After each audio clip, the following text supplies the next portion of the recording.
আমার মেয়েকে উলঙ্গ করে আমার সামনে দর্শন করতে দেয়। এই কামরুল হাসান খোকন আমার বড় মেয়েকে ফাঁস দিয়ে মেরে ফেলছে। এই সেইটা ফাঁসের নমুনা। এই আমার মেয়ে, এই যে আমার মেয়ে যদি ফাঁস দিয়ে মেরে ফেলে, ওই রুমে তো কোনো ভ্যান ছিল না, আমার মেয়ে ভ্যান গুলো হয়ে গেল। একটা প্রশ্ন। দ্বিতীয় প্রশ্ন, আমার 2022 সালে ওই ঘাটে আমার মেয়ে ধর্ষণ হয়, ওই ছেলেকে গ্রেফতার করা হয় এবং মেয়ে মারার সময় ছেলেকেও গ্রেফতার করে নিয়ে গেছে এবং বড় অঙ্কের টাকা খেয়ে ছেলেকে ছেড়ে দেয়। আমার মেয়েকে 2022 সালে কামরুল হাসান খোকন তার ভাড়াকৃত বাসায় ধর্ষণ করে। আমি মামলা দায়ের করি, 61/25/2022। এই ছেলে জেলে চলে যায়, সেদিনই গ্রেফতার হয় এবং জেলখানায় পাঠিয়ে দেয়। এই ছেলে জেল থেকে বের হয়, বের হয়ে আমার ওয়াইফের সাথে এই ছেলের ভাই বোনের সম্পর্ক ছিল। এটাই আমি পিছনে চলে যাচ্ছি, কারণ এটা আপনাদের জানতে হবে। এটা আমি ভাই বোনের সম্পর্ক থেকে আমার ওয়াইফের সাথে তার পরকীয়া সম্পর্কে চলে যায় তারা।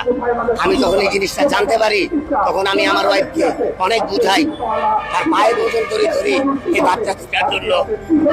কিন্তু আমার ওয়াইফ আমার কথা শোনেনি। তারপর আমি আমার ওয়াইফকে ডিভোর্স দিতে বাধ্য হই এবং আমার 2 বাচ্চা আমার গ্রামের বাসা লালমনিরহাট আমার মায়ের কাছে পাঠিয়ে দেই। আমার ওয়াইফ তখন আমাকে প্রেশার দেয় যে বাচ্চা 2টাকে আমাকে দিতে হবে, নাহলে আমি মামলা করব, এটা করব, সেটা করব। তখন আমি নিরুপায় হয়ে আবার বাচ্চা 2টা তাকে আমি ফেরত দেই। এরপরে এই কামরুল হাসান খোকনের সাথে তো তার সম্পর্ক থেকেই থাকে। এই কামরুল হাসান খোকন আমার ওয়াইফকে নাকি ফোন দিয়েছে যে শিবাকে পাঠাই দাও, আমি কিছু খাবার নিয়ে আসছি, এই খাবারগুলো আমি শিবাকে দিব। তো শিবাকে এই কামরুল হাসানের বাসায় আমার ওয়াইফ পাঠায় খাবারের জন্য। তখন এই হাসান খোকন আমার শিবাকে, আমার বাচ্চাকে ধর্ষণ করে। তখন শিবা আর আমার কাছে চায় না, আমার কাছে চলে আসে। ও বলে, বাবা দেখো আমাকে কি করছে। আমি বাবা এই জিনিসটা আসলে সহ্য করতে পারি নাই। আমি সাথে সাথে আমার মেয়েকে নিয়ে টঙ্গী পূর্ব থানায় যাই এবং ওসি স্যারকে বলি, সাথে সাথে এই আসামিকে গ্রেফতার করা হয় এবং মামলা দায়ের করা হয়। পরের দিন আসামিকে জেলখানায় ধর্ষণের মামলা না দিয়ে ধর্ষণের চেষ্টা দিয়েছে। এখানে আমি জিজ্ঞেস করেছিলাম কেন ধর্ষণের চেষ্টা দেওয়া হলো। আমাকে ওসি স্যার বলে, তোমার মেয়ের তো বিয়ে দিতে হবে, মেডিকেল করলে খারাপ মানুষ জানবে, বিয়ে দিতে পারবা না, এটাই ভালো হয়েছে, এটাই হয় অনেক বড় শাস্তি পাবে। তো আওয়ামী লীগের খাটাইতো, কিন্তু আওয়ামী লীগের কোনো পদে ছিল না, ও আওয়ামী লীগকে ব্যবহার করতো। মানে আওয়ামী লীগকে ব্যবহার করতো, বড় বড় নেতার সাথে ব্যবহার করে জানি তো দলের কর্মী ছিল না ও। পরে আমি মামলা দিয়ে আমি 2 বাচ্চা নিয়ে আমি আমার গ্রামের বাসা চলে যাই লালমনিরহাটে।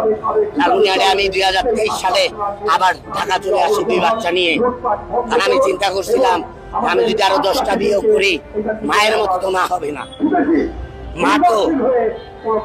কিন্তু আইসা আমি আমার বাচ্চাদের আমার ওয়াইফের কাছে দিয়ে দেই, আমি ছোট ভাইয়ের বাসায় থাকি। কিছুদিন পরেই আমার ওয়াইফ ফোন দিয়ে বলে যে তুমি কোথায়, স্টেশন রোড আসো। আমি স্টেশন রোড যাই, যাওয়ার পরে আমাকে বলে রিস্কায় উঠো। আমি 2 বাচ্চাও আমার ওয়াইফের সাথে ছিল। আমি যখন রিস্কায় উঠছি, তখন আমার ওয়াইফ আমাকে নিয়ে এই ঘুরে মধুমিতা দিয়ে নাসিমপুরের এই খোকনের বাসার 4র্থ তলায় নিয়ে যায়। আমি ওইখানে যাওয়ার পরে আমার মাথা খারাপ হয়ে গেছে, আমি এইখানে কেন, আমাকে কেন ওইখানে নিয়ে আসছো। খোকন আইসা আমার পা বেচাই ধরলো, নিজের গালে নিজেই ভাবে চড়াচ্ছে, বলতেছে আমি জানোয়ার, আমি কুকুর, আমার মতো খারাপ ছেলে হয় না। সাগর ভাই, আপনি আমাকে মাফ করে দেন, আমি অনেক বড় ভুল করে ফেলেছি। আমার যে মামলা করেছেন সেটা কি রায় হয় হোক, আপনাদের সংসারটা আবার আমি মিলাই দিচ্ছি।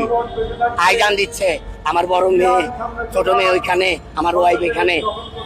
এই 2000 না কত টাকা দিয়ে বললো যে তুমি একটা কাজ করো, এই নিচে নিয়ে এই খাবার নিয়ে আসো। আমি সাগর ভাইয়ের সাথে কথা বলি, আমার ওয়াইফ বাচ্চা খাবার আনতে গেছে, সাথে সাথে 3-4 জন মিলে ধরে আমাকে এইখানে একটা ইঞ্জেকশন দেয় আর ঘাড়ে একটা ইঞ্জেকশন দেয়। আমি সাথে সাথে অবশ্যই শরীর ছেড়ে দেব। আপনি নাকি লন্ডনে চলে যাবেন। আমার মুখে কোনো কথা বলতে পারতেছিলাম না, হাত পা গুলো লড়তেছিল না, শুধু দেখতেছি আর শুনতে পারতেছি যে কি হচ্ছে এখানে। আপনার বাবা উপরে ফ্যান ছিল না, নিচে একটা ফ্যান লাগাই দিচ্ছে।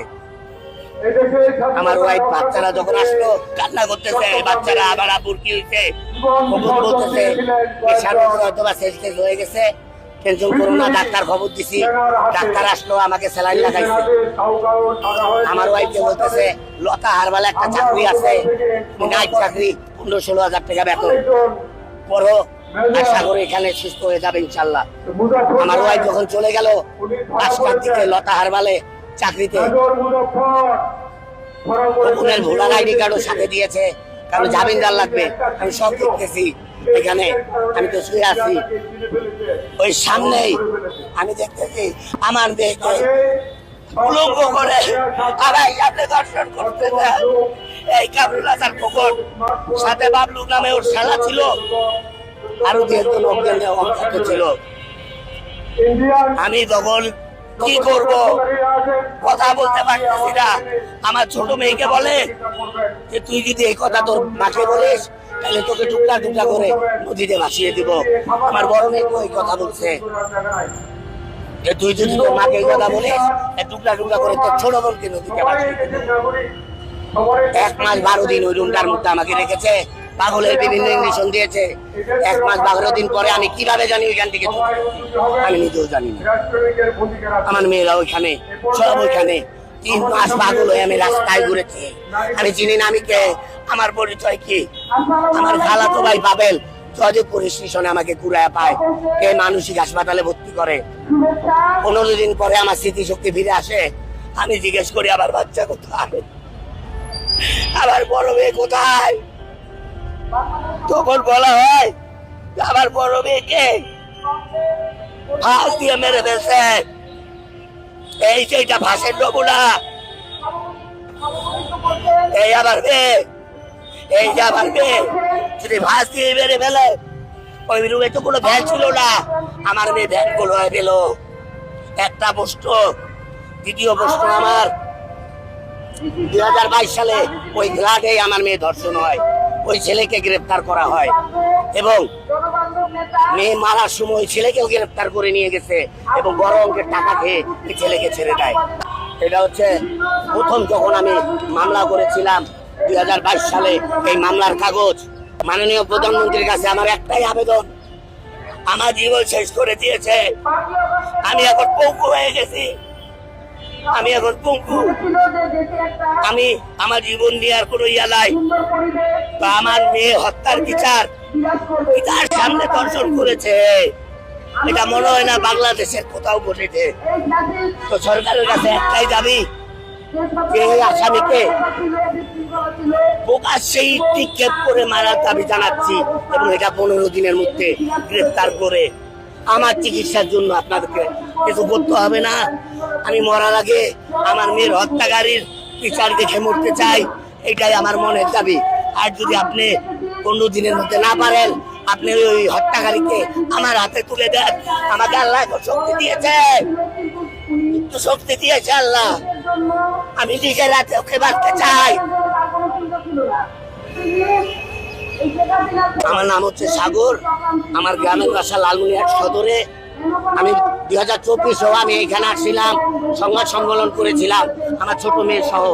আমার ছোট মেয়ে সাক্ষী দিয়েছিল ওই রুমে কি কি ঘটেছে। এই ফুটেজ ভিডিও আমার কাছে আছে, আমি আপনাদেরকে দিব ইনশাআল্লাহ।